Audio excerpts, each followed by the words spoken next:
আসসালামু আলাইকুম। বিনিয়োগকারী ভাই বোনেরা, আশা করি ভালো আছেন। আজকে আরেকটা দিন, ৯ তারিখ চলে গেল, ডিসেম্বরের ৯ তারিখ চলে গেল। আজকে ভালো একটা মার্কেট, আ আ সেকেন্ড দিন আমরা দেখতে পেলাম।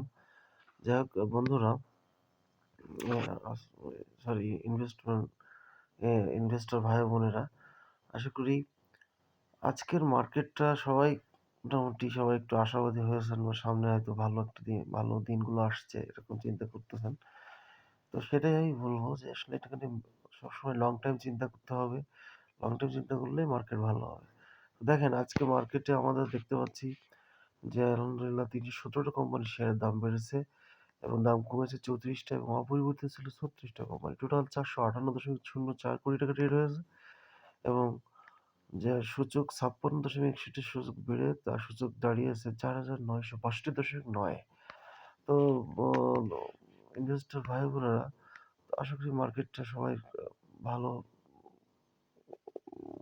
লেগেছে অথবা ভালো চিন্তা করতেছে সামনে হয়তো ভালো হবে এবং কালকে আবার একটা ওয়ার্কিং ডে আছে আমরা জানি। তো আজকে একটা ওভারভিউ দিলাম আরকি। ওভারভিউ করার চেষ্টা করছি। তো আশা করি মার্কেট ভালো হবে এবং অবশ্যই আপনারা প্যানিক সেল থেকে বিরত থাকবেন এবং একটু দেখে শুনে বুঝে ওয়েট করবেন। যারা বাই করেছেন তারা অবশ্যই প্রফিট আসলে তো সেল দিবেন, ঠিক আছে। কিন্তু প্যানিক সেল দিবেন না। আশা করি মার্কেট ভালো থাকবে, পজিটিভ হবে। তো আজকে আমরা একটা ওভারভিউটা দেখে আসি। আজকে টপ 10 এর মধ্যে ছিল কোন কোম্পানি ছিল? স্ট্যান্ডার্ড ইন্স্যুরেন্স একটা এই ক্যাটাগরি শেয়ার ছিল। ৩,৮৯,০০,০০০ টাকা ট্রেড হয়েছে এখানে যেটা দেখতে পাচ্ছি। তারপর ছিল উসমানিয়া, আ উসমানিয়া গ্লাস ফ্যাক্টরি একটা ছিল। সেটা বেশ ভালো পজিটিভ ছিল। এটাও জেড ক্যাটাগরির একটা share.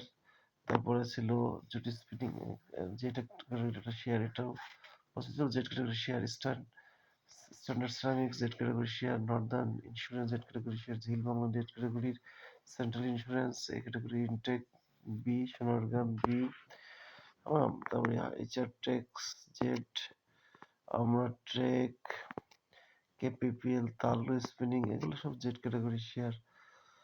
Family Tex Z category, সব জেটের দামই। তো ইনভেস্টর ভাই বোনেরা, আমরা দেখলাম যে মোটামুটি সব জেড ক্যাটাগরি এগুলো নিয়ে খেলা হচ্ছে। তো তার ফান্ডামেন্টাল শেয়ারের দিকে সবাই কম, টপের মধ্যে দেখছি না ফান্ডামেন্টালি শেয়ার। তো আশা করি ফান্ডামেন্টালি আমরা বিনিয়োগ করবো এবং শর্ট লং টার্ম চিন্তা ভাবনা করবো। মার্কেট ভালো হবে আশা করি ইনশাল্লাহ।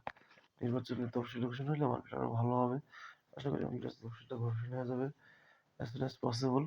পাশাপাশি বাংলাদেশ ব্যাংকে যারা দায়িত্বে আছেন এই ভদ্রলোক, ইনি তো খুব নিয়ে এসেছেন, একবার এক ব্যাংকিং সেক্টরে হতাশার কথা শোনাচ্ছেন, এটা না ওটা, কিন্তু ব্যাংকিং শেয়ার হোল্ডারদের ক্ষতির মুখে ফেলতেছেন। যাই হোক, উনি টাকা আপাতত বাইরে থেকে নিয়ে আসুক, শেয়ার মার্কেট নিয়ে এত চিন্তা ভাবনা না করলেও হবে আশা করি, আমার কাছে মনে হয়। পাশাপাশি আম, পাশাপাশি সাধারণ বিনিয়োগকারীদের কথা তো উনি কেউ চিন্তা করে না। তো উনি তার ব্যতিক্রম না দেখছি।